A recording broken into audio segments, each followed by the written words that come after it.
Bom dia, boa tarde, boa noite. Eu sou Rodrigo Malman e hoje eu vou conduzir o episódio 31 do Capital Político na sua segunda temporada.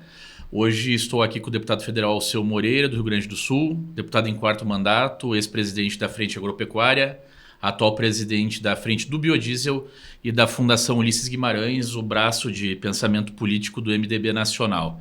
E também com o consultor João Henrique Rummel, para a gente falar de um assunto que, na verdade, começou numa conversa de bastidor antes da gravação e que vamos dar sequência agora aqui nas câmeras para todos. Antes do programa e inicio já pedindo o comentário do deputado Alceu, a gente falava hoje sobre a estrutura corporativista dentro dos governos, né? A gente começou a falar sobre isso e eu gostaria que o senhor repetisse o que a gente falava anteriormente para a gente compartilhar com nossos espectadores aí o que o senhor vinha falando sobre. Pessoal, hoje eu tenho imenso prazer em conversar com vocês, com o Rodrigo e com o João Henrique. Mas, Rodrigo, falar do João Henrique é, na verdade, falar com alguém que sobre qualquer assunto que tu falar que tem interferência política, ele tem um conceito formulado. Ele participou tão intensamente da vida política dos últimos anos que ele conhece a estrutura do Estado e como deveria, no pensamento dele, ser o Estado ideal com facilidade. Então, hoje eu queria começar discutindo o seguinte: o que é, na verdade, reforma política e reforma eleitoral? Reforma eleitoral discute jeito de votar. Reforma política discute a estrutura do Estado, as estruturas, o judiciário, o executivo, o legislativo, a harmonia, a independência. Isto é a estrutura do Estado. O exercício do poder. Como é que tu exerce o poder? Tá? Diz neste processo. E o controle dele. E o que nós vamos conversar contigo hoje é sobre o controle dele. Quando chega na hora de ter o controle do Estado, o Estado se construiu de tal maneira corporativa que ele está para a sociedade como algo que já nasceu assim e é inamovível. Não tem como mover. Então, o que o João Henrique me provocou? Diz, olha o Estado que nós temos. Quem faz a fiscalização da decisão do judiciário? O próprio judiciário. E quem faz dos agrônomos, dos veterinários, quem faz dos agrônomos, dos engenheiros? O CREA. Da OAB, os advogados. Mas então, meu amigo, o que aconteceu com isso? E tu parece que pensa que é tudo assim, de repente está o cidadão ganhando R$1 milhão, é um privilégio escancarado e tu acha que isto é normal. O juiz foi pego vendendo sentença. Meu amigo, este tem o conhecimento muito mais apurado que qualquer cidadão do Brasil. Devia ser trancafiado na cadeia imediatamente. Ele sabe com absoluta riqueza de detalhes o crime que ele está cometendo. Sabe como é que julga? Não, tira ele do processo, aposenta e ele continua recebendo o salário de juiz pelo resto da vida. A pergunta que fica, que o João Henrique vai conversar com vocês agora, é o seguinte: quem paga a conta é o contribuinte. Como é que tu pode ter um ente que é pago pelo contribuinte e o contribuinte não tem nenhum controle? O Estado, na sua execução, ele precisa que o serviço prestado para a sociedade, pago pela sociedade, tenha o controle da sociedade, a consideração da sociedade, a deliberação da sociedade. Se ele mesmo se auto-identifica, se ele mesmo se autorregula, então vira um privilégio com cara de coisa legal. Né, João? Isso é essencial, deputado, porque, olha só, o que o senhor está colocando ele é muito importante. Vou dar um dado. Hoje, você sabe que muitas empresas brasileiras não são vendidas porque existe um contencioso. O que é o contencioso? É o que está na justiça, é o que está no processo administrativo. Tá certo? Então é o seguinte, eu tomo uma multa, tá certo? O senhor falou do juiz, é o mesmo conceito. Eu tomo uma multa lá do Ministério da Agricultura, da Secretaria de Defesa Agropecuária. Eu vou recorrer. Quem vai julgar a minha multa? A Secretaria de Defesa Agropecuária. Eu, como cidadão, quando é que eu tenho o contraditório? Aonde que eu tenho a arbitragem, a calibragem? Ele vai julgar, eu vou ter que ficar pendente, devendo e entrar no judiciário e ter um contencioso? Os processos administrativos cumpriu com o dever dele? Não. Por quê? Olha só, deputado, a gente estava conversando, eu estava falando para o senhor. O artigo 2º da Constituição, ele dá o princípio da democracia. Qual é o princípio da democracia? Ele fala que nós temos que trabalhar com 3 poderes independentes, onde quem legisla não executa, quem executa não legisla, não julga, e quem julga não legisla. O que acontece isso? Isso só vale para o poder maior. Quando a gente vai para o operacional, tá certo? Isto não vale. Isto é rompido. Então, o conceito da Constituição não vale para o processo administrativo do Brasil.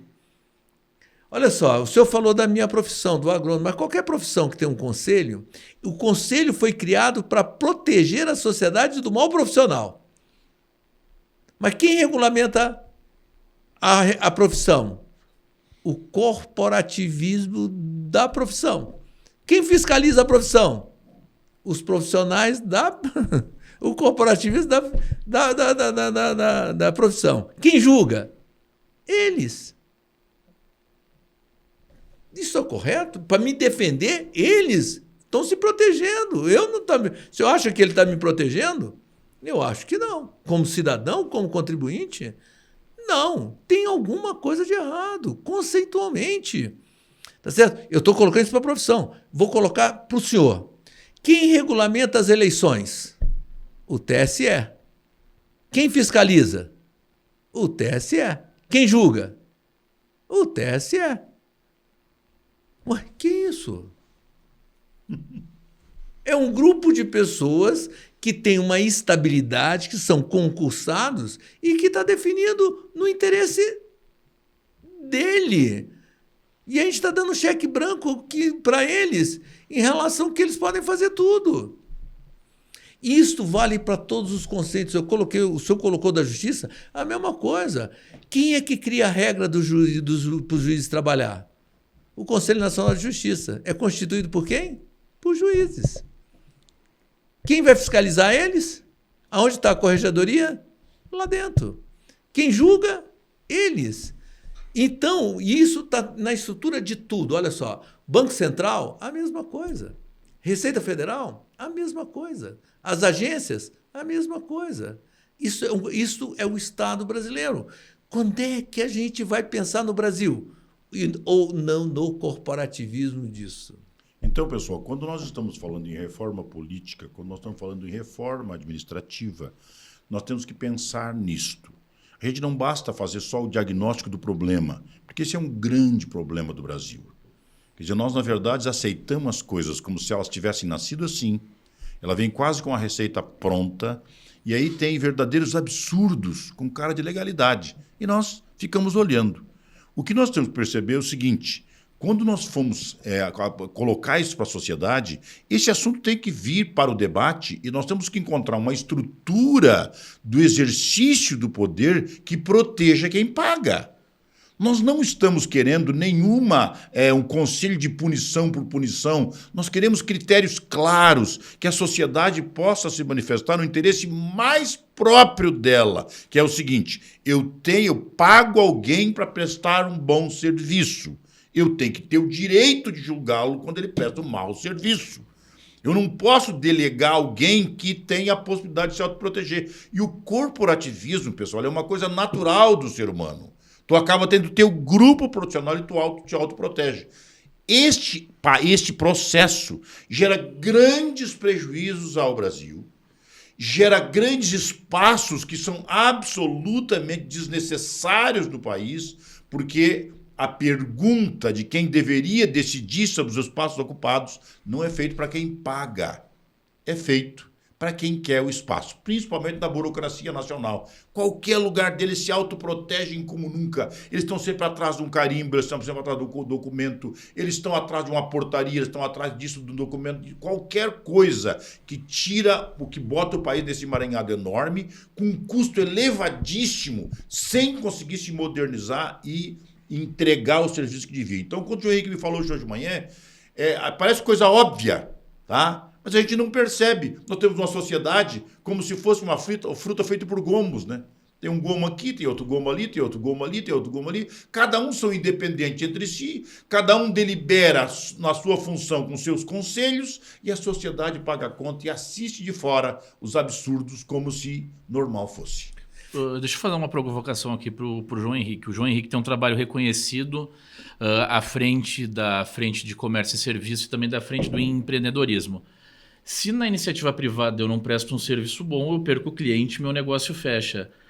E como tu avalia isso para o serviço público, tanto governamental como no trabalho das agências? A agência não presta um serviço adequado, o que acontece? Eu não tenho o que refazer, eu não tenho para quem reclamar. O senhor deu um exemplo muito bom. Eu aposento um juiz, ele continua ganhando o salário dele integral, porque ele fez uma coisa errada.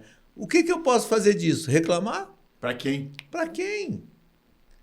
Então é o seguinte, eu estou protegido, eu tenho estabilidade. E quem vai me julgar inicialmente é o meu companheiro do lado, que qualquer dia pode estar na minha situação. Ele vai ser mal comigo? Duvido. Tá certo? Então, o que eu acho é que este sistema... o senhor colocou uma coisa, deputado, muito importante.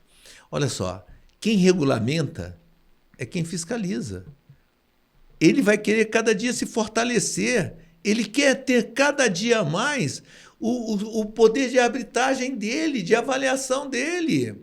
Ele cada dia vai ter o poder de poder avaliar e interpretar da maneira que ele, a corporação dele, quer.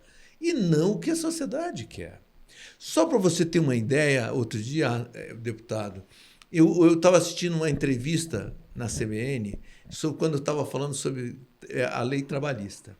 E aí um técnico do Ministério do Trabalho, que é quem regulamenta o trabalho, que fiscaliza o trabalho, que julga, ele teve a capacidade de falar que a sociedade brasileira, o cidadão, é hipossuficiente, que não tem capacidade de tomar decisão para si. Ele se absorve disso em função da força do corporativismo, que não pode ser questionada, a não ser de uma nova lei, de um novo conceito, na qual isso também provoca um problema de conceitual. Quando eu votei no senhor, para o senhor ser deputado, o senhor tem que fazer a minha representação, tem que fazer o marco legal. Aí o que eles forçam para o senhor? Não regulamenta tudo, bota aí conforme regulamento. Sabe por quê que ele quer que coloque como regulamento? Para ele poder ter o poder discricionário de regulamentar. Na prática, que ele vai fazer da forma que ele acha correta. E que não é a forma que ele acha que vai fazer bom, não o que vai atender a sociedade como um todo. Não sei se o senhor entendeu a dificuldade que a gente tem dentro desse processo e que transforma o Brasil dentro de uma visão totalmente diferente. Tanto que eu brinco, deputado, que a gente vive hoje, a gente votou em 93, tá certo? Para saber qual o sistema que a gente queria. Se era presidencialismo, parlamentarismo ou a monarquia. Eu falo que a gente vive os três hoje. Sabe por quê? A gente tem o sistema presidencialista que foi votado, a Constituição é parlamentarista, e as castas da monarquia estão nesses cartórios, nestas corporações que lutam por seus espaços. Só que isto encarece demasiadamente o nosso país. E quando a gente está falando aqui, pessoal, nós não estamos falando aqui de uma tempestade que está tudo errado. Não, não. As estruturas que nós temos, grande parte delas, elas têm uma estrutura que são capazes de funcionar perfeitamente. Agora, quando elas erram, tem que ter um julgamento que não pode ser de quem propõe. Não é justo estar no mesmo espaço 3 vezes. Querem ver um absurdo, por exemplo? Da onde veio a palavra portaria? Etimologicamente, é ordem do porteiro. Ordem do porteiro, isso é portaria. Pois é.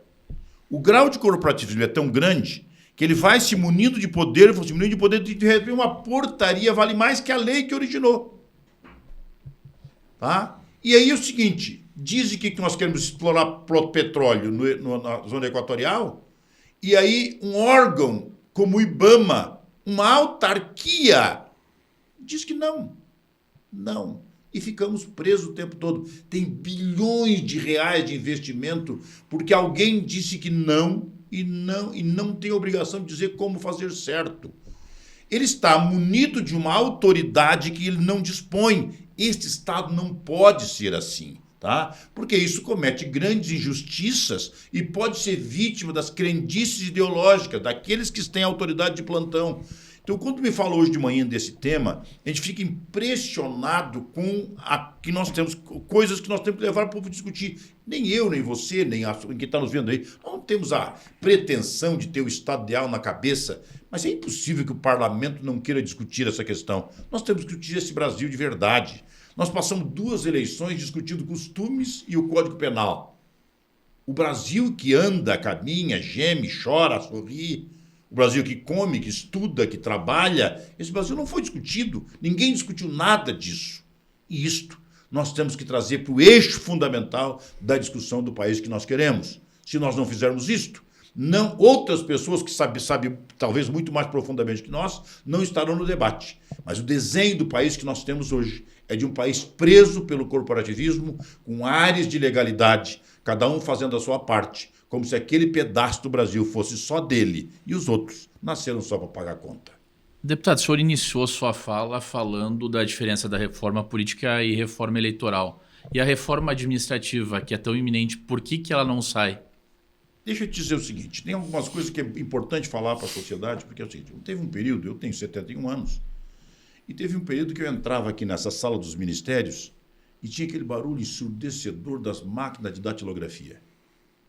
É um tereteté que não parava mais aquele negócio. Era bonito de ver pela agilidade dos dedos daquelas pessoas datilógrafas fazendo aqueles documentos todos.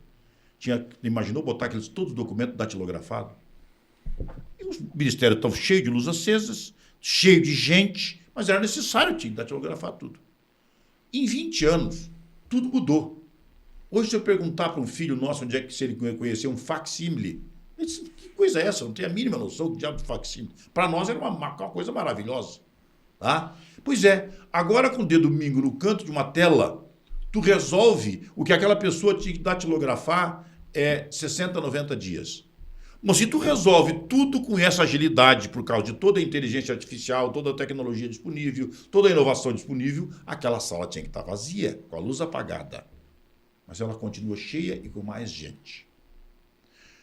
O desenho de Estado que nós temos, ele tem que ter uma reforma administrativa, mas isso não é do ponto de vista ideológico, é do ponto de vista tecnológico. É a tecnologia que substituiu o fazer das pessoas. Elas são desnecessárias porque alguém está fazendo com muito mais eficiência que ela. Pensar o Estado e prendê-lo em 2 conceitos ideológicos é um erro. A sociedade precisa do Estado necessário, eficiente, qualificado. E este conceito é o que faz a reforma administrativa, para reduzir o tamanho do Estado. Porque cada vez que alguém paga alguém que não merece, é com certeza uma grande injustiça. O Brasil perde bilhões de reais nas estruturas administrativas mais diversas, com funções que hoje eram absolutamente desnecessárias. Essas pessoas podiam ter treinado e estar em outros lugares. Então, eu diria que a mãe das reformas que o Brasil precisa hoje não é, com certeza, a reforma política nem a reforma eleitoral. É a reforma administrativa. É a primeira que nós tínhamos que fazer. Porque na reforma administrativa estaria este conceito que nós estamos discutindo agora, que é a execução do Estado. Como é que tu executa as coisas do Estado? É o controle do Estado. Está lá. Estrutura do poder, exercício do poder e o controle dele. No controle dele está todo o modelo administrativo que um país deve ter. E ele deve ser, no nosso caso, constitucional federativo, ele deve ser de maneira complementar, nascendo do município chegando na União ou nascendo da União chegando no município. Não pode um ente federado fazer uma política que se conclui nele mesmo. Tá? Porque o ente federado é complementar entre si, as pessoas moram no município, tem o Estado intermediário e a União. Quando o Ministério X compra uma máquina motoniveladora, caçamba, não sei mais o que, o outro compra ambulância, compra tudo, ele está fazendo algo que não é dele. Não foi isso, não foi para isso que ele foi montado. É uma confusão que as pessoas fazem com o dinheiro público. Ele se dá o direito de criar uma alternativa e não faz de maneira complementar. Isso custa caro. Normalmente não atende à necessidade da sociedade, porque ele atende quem está sonhando. Então, na reforma administrativa, nós temos que realmente remodelar o modelo de Estado, desde a independência e a harmonia dos poderes, deixando claro o que cada um faz no processo, a estrutura do Estado, mas principalmente na reforma administrativa que tu fala, Rodrigo, o controle dele.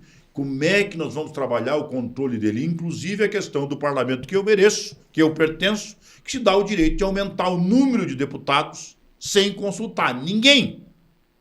Era necessário? Não. Tem uma regra, meu irmão. Tem uma regra que diz que é tantos eleitores para cada uma cadeira. Se o meu estado perdeu 700 mil eleitores, como é que ele vai continuar com o mesmo número de deputados? Nós mudamos a regra do jogo porque somos corporativistas, nos autoprotegemos. Ah, mas eu votei contra. E aí? O resultado foi que nós nos protegemos. Está errado isso. Então, hoje nós conversamos sobre isso e isso está na nossa cultura. Cada instituição criou um campo de autoproteção, ela se autodetermina, se autorregula e quase sempre ela mesma que se paga, com o dinheiro dos outros. Olha só, complementando isso que o senhor está colocando da reforma administrativa, ela tem um conceito, a reforma, que vincula ao corporativismo, que é muito importante. Olha só, eles, para manter a luz acesa e ter as cadeiras sentadas, eles criam atribuições que são desnecessárias. Isso. Olha só, vou dar um exemplo. A gente trabalha na área agrícola. Eu quero construir um frigorífico. Eu vou contratar uma pessoa que vai fazer o projeto, com as melhores tecnologias, com o melhor equipamento, com o que é possível fazer. Eu tenho que pedir autorização do Ministério desta cadeia corporativa se aquilo é bom ou é ruim. E aí demora 3 anos para eu poder começar a construir aquilo porque eu não tenho autorização. Aquele cara que está sentado, qual o risco que ele tem para aprovar e bater o carimbo? 0. Tá certo? Mas deixou de gerar emprego, deixou de fazer a coisa. E outra coisa, questiona a tecnologia que eu vou usar. De quem é a responsabilidade para que aquilo vai dar certo ou não, que vai perder o dinheiro? É esse cidadão que está com poder de carimbo? Não. Mas ele regulamentou, ele criou essa burocracia. E se eu não obedecer, quem vai julgar se eu questionar o dado dele ou não? É ele. Ou o corporativo ou amigo dele que está na mesma profissão. E aí, sabe o que acontece, deputado? Na realidade, eu estou dando um cheque banco para ele, porque se ele errar, sabe qual é a consequência do erro dele? 0. Porque quem vai ter que indenizar é o Estado. E o dinheiro do Estado que paga é de quem? Do contribuinte. Tá certo? Isso tudo precisa ser questionado e observado. A gente precisa reavaliar isso conceitualmente o mais rápido possível. Porque a cabeça hoje, que a gente precisa desse mundo moderno, que saiu da máquina de datilografar para o computador, porque eu falo, já digita, eu só preciso corrigir, facilitou, não faço 2 serviços, não faço 3, faço 1, tá certo só? A gente precisa dar essa agilidade, essa transparência. Cabe ao Estado, sim, fiscalizar, proteger o cidadão daquilo que está errado, penalizar e ter o poder de polícia. Mas vamos facilitar a vida e tirar o nível de responsabilidade do cidadão? Esta reforma administrativa ela é importante. Questionar o papel de cada um perante o cidadão. Eu não posso continuar implorando e falando que o cidadão é uma pessoa hipossuficiente, que não tem a capacidade e o discernimento do que está acontecendo. O senhor falou para a gente uma coisa aqui muito importante. O senhor falou que antigamente o senhor falava as coisas, as pessoas não tinham como questionar o senhor num discurso. Hoje, as pessoas estão todas preparadas porque têm informação na mão. Ela sabe o que o senhor está falando e tem como olhar o contraditório de uma forma muito rápida.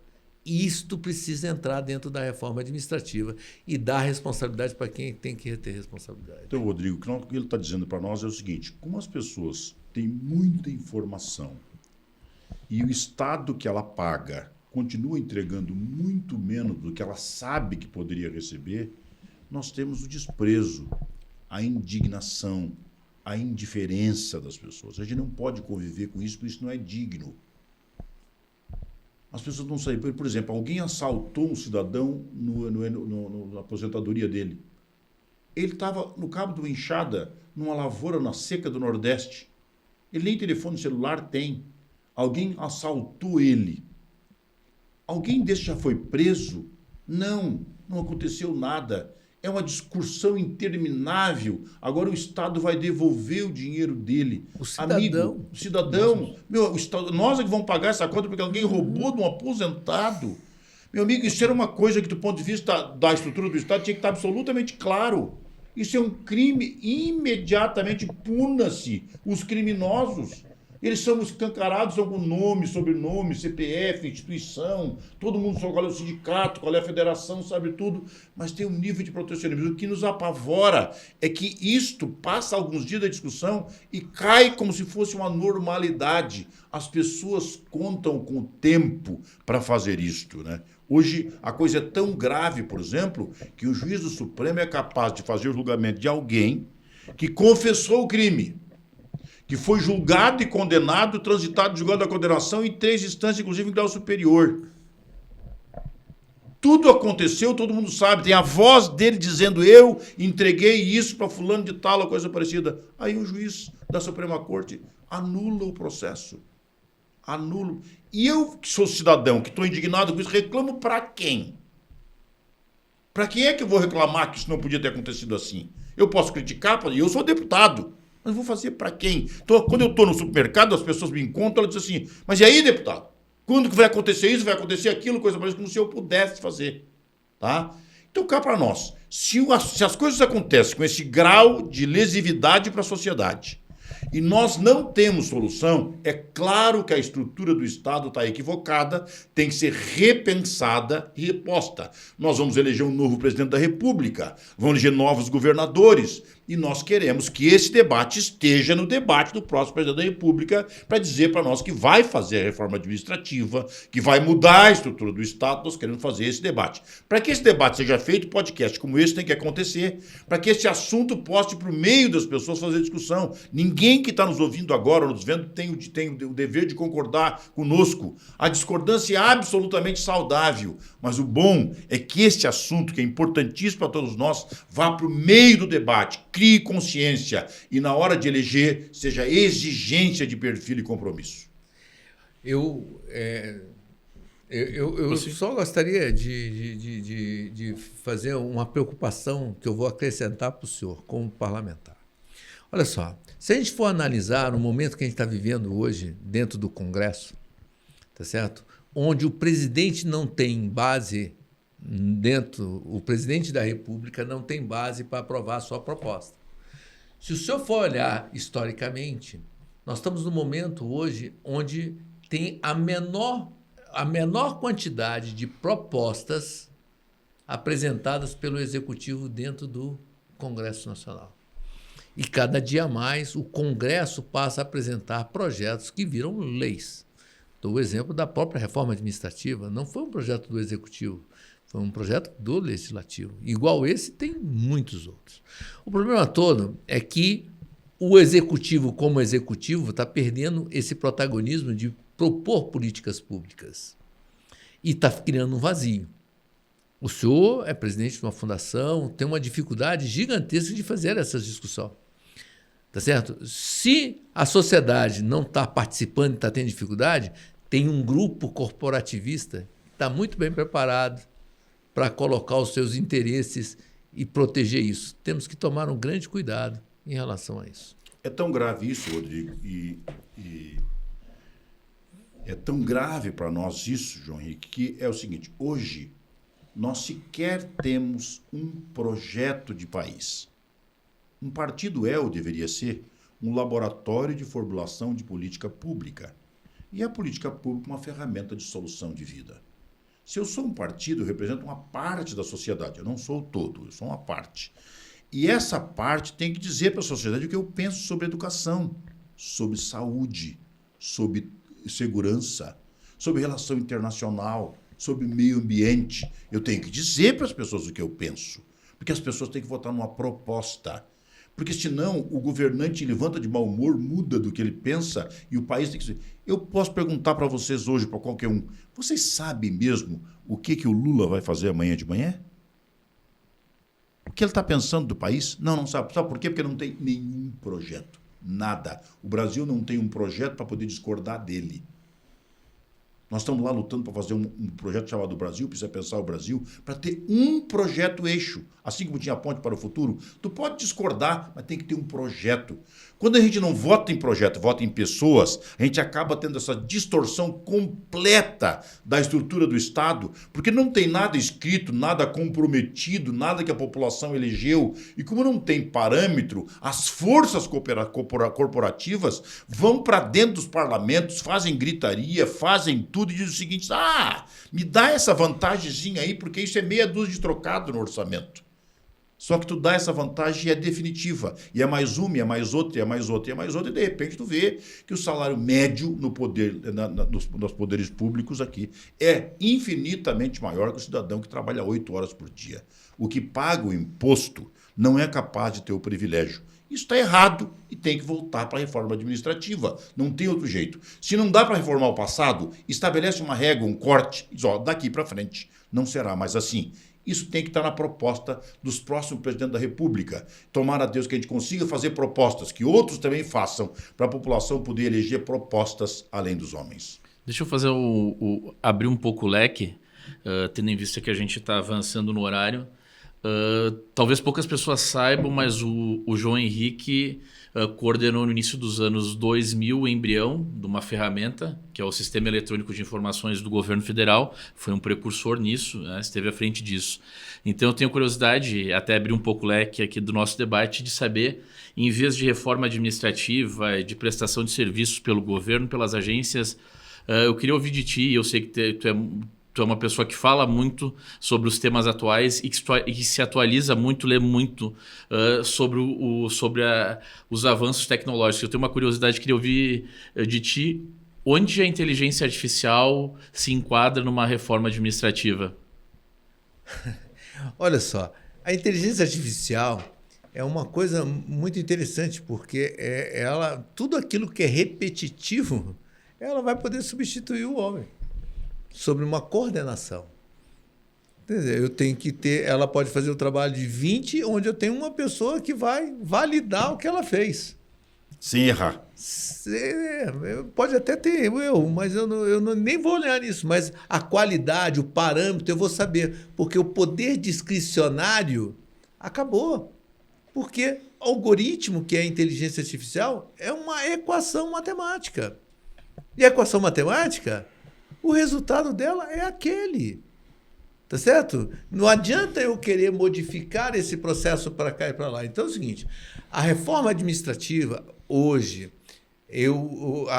porque é o seguinte, olha só, Rodrigo, dentro do que a gente estava conversando, hoje, o papel hoje, na minha opinião, é saber o seguinte, quais são os riscos que o cidadão tem.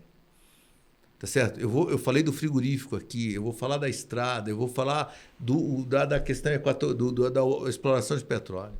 O que cabe à sociedade é usar os técnicos, o conhecimento científico e identificar qual o risco que a sociedade tem.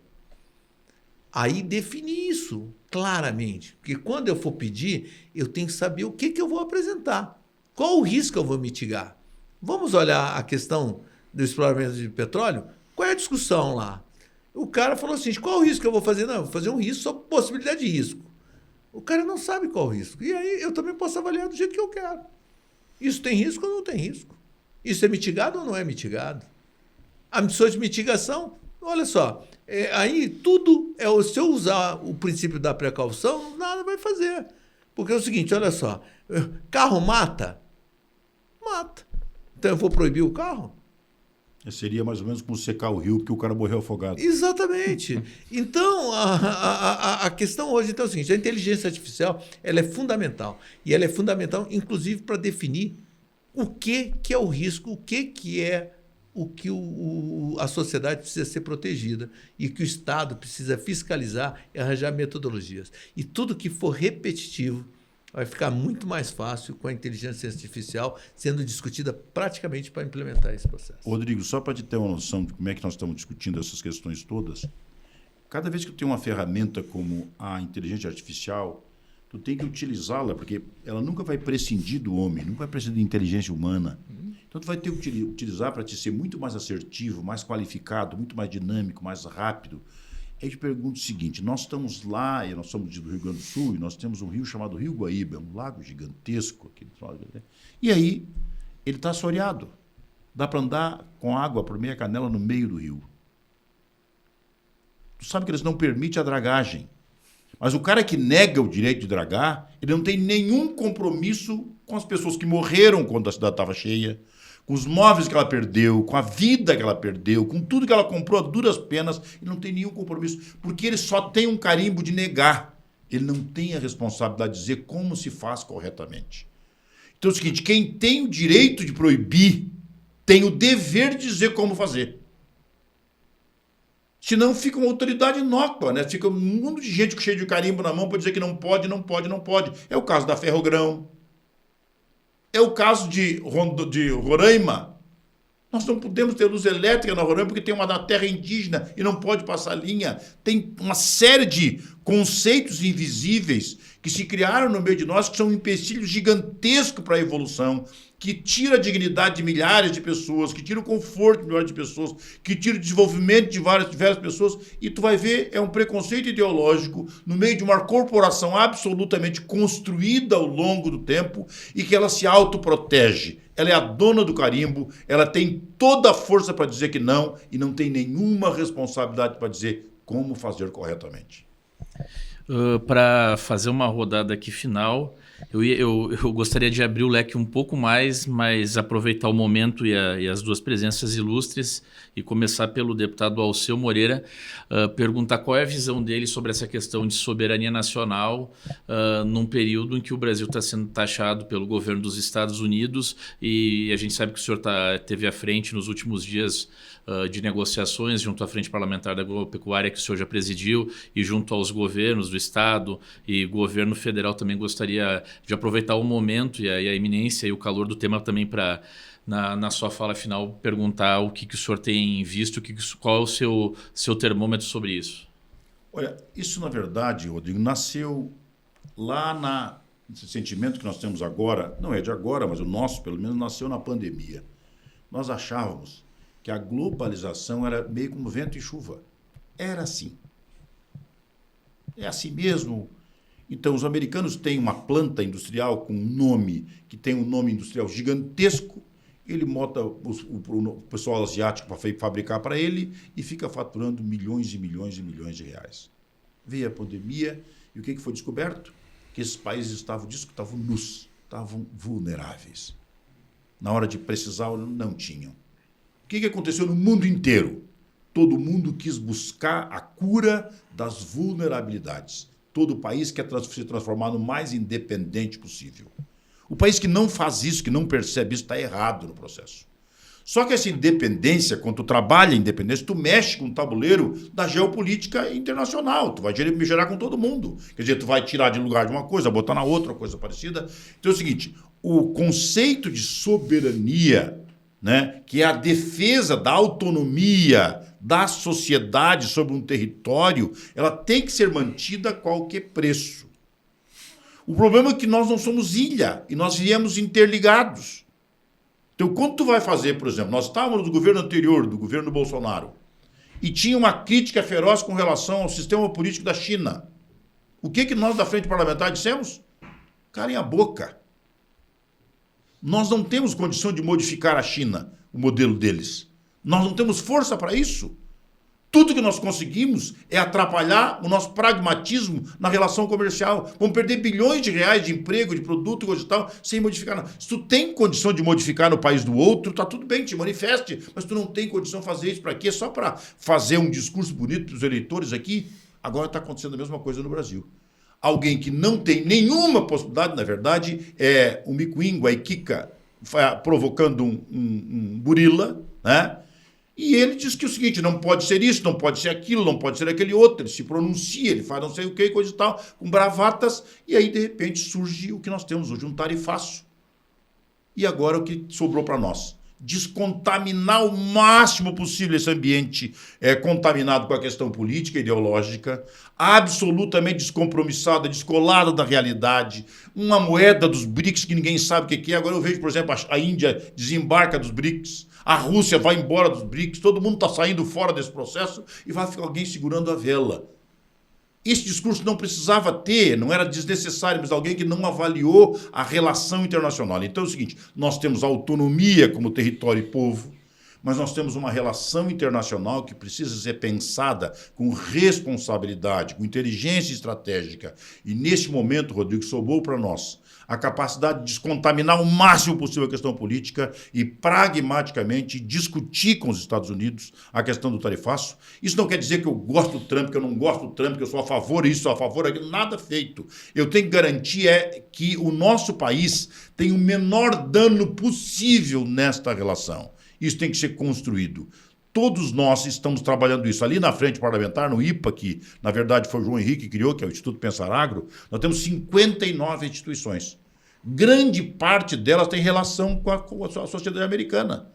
Pedimos para todos eles escalar os melhores que eles têm e mandar para o território americano negociar com o Congresso, com o governo, com os setores comerciais, setores industriais, de serviço, fazer toda essa estruturação para poder chegar no governo americano e conseguir negociar em níveis que seja mais aceitável para nós. Mas já temos ameaça, por exemplo, da Rússia, de taxar isso também. Então, quando eu te digo o seguinte, hoje, fazer essa acusação rasa de que quem faz esse discurso é porque apoia o Trump. Não, pessoal, não façam isso, porque isso é leviano, raso e não passa de um discurso bravateiro como voo de galinha. Termina logo ali, tá? Se nós não conseguirmos resolver isso, isso vai parar na prateleira do supermercado e quem vai pagar essa conta somos nós. Mais ou menos, como essa questão de tributar, né? Vamos tributar o povo brasileiro, vão tributar os ricos, pobres contra os ricos.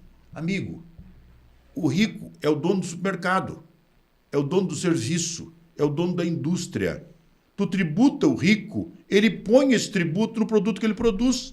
E quem vai consumir? A população. Ah, não, mas eu vou fazer um desconto no imposto de renda e vou tributar o outro lá em cima. Tu vai acabar pagando essa conta por outra forma, com certeza. Tem uma hipocrisia isto. Hoje sobrou para nós o tarifaço do Trump, e não é só para nós. Aliás, o tarifaço do Trump foi por causa da família Bolsonaro. Meu amigo, isso é um enfeite periférico. Não me parece que o Bolsonaro estivesse no México, que estivesse no Canadá, que ele estivesse na Índia, que ele estivesse na China, que ele estivesse em qualquer outro país. Ele não está lá. Tá? É um efeito periférico. Pode ter no rebojo alguma coisa para discutir politicamente, com certeza sim. Mas o que ele está fazendo, na verdade, é colocar um bode na sala, no nosso caso, muito maior do que nós tínhamos. Nós estávamos com 10% quietinho, não ia acontecer nada conosco. Nós estamos hoje 50%. E com certeza, quando terminarmos isso, tivermos muito sucesso, vão ter muito mais do que 10. Foi um prejuízo enorme, incalculável, por uma crendice ideológica feita pela ignorância de alguém que, por absoluta visão míope, se vê no espelho 30 vezes maior que o seu próprio tamanho. Bem, eu só acho que é o seguinte, a globalização está aí e o Brasil cresceu e a gente tem hoje uma estabilidade porque a gente buscou vantagens competitivas. A gente produz alimento barato. A gente precisa combater a inflação no mundo e o Brasil tem a condição de fazer isso. E a gente não pode esquecer que a gente precisa dos outros para comprar o nosso produto. E a gente precisa comprar o produto dos outros de uma forma que seja negociada, sentada na mesa. Nós não mandamos em nada. Agora, com alguns nós temos vantagem, nos outros nós temos desvantagem. E eu acho que o que aconteceu nesse momento é não olhar qual é o nosso papel nesse mundo de hoje e querer ser maior do que somos. E acontece isso que o senhor está falando. Eu acho que a gente corre um grande risco, tá certo? De sermos a sociedade, mais uma vez, prejudicada e perdemos a oportunidade, sim, de mostrar a nossa importância dentro das negociações internacionais. Eu acho que nós estamos num momento que nós agora estamos na mão dos outros. Qual o poder de decisão se vai ter ou não a alíquota? Se ela vai ser 50, 20, se ela começa dia 1º de agosto ou não. E hoje abriu um novo inquérito, 5 novos inquéritos que possam prejudicar a gente mais ainda. Qual o poder de interferência que a gente tem nisso? Nada, negocial. Olha só como é que a gente pode entrar dentro de uma situação complicada por uma falta de habilidade e proposta política em prol do povo brasileiro e não de um projeto pessoal. Bom, temos aqui tema para pelo menos mais uns 5 episódios, mas a gente tem que se despedir de quem está nos ouvindo e nos assistindo. Agradeço novamente o deputado Alceu Moreira, João Henrique Hummel, um abraço e até a próxima. Até a próxima. Obrigado, pessoal.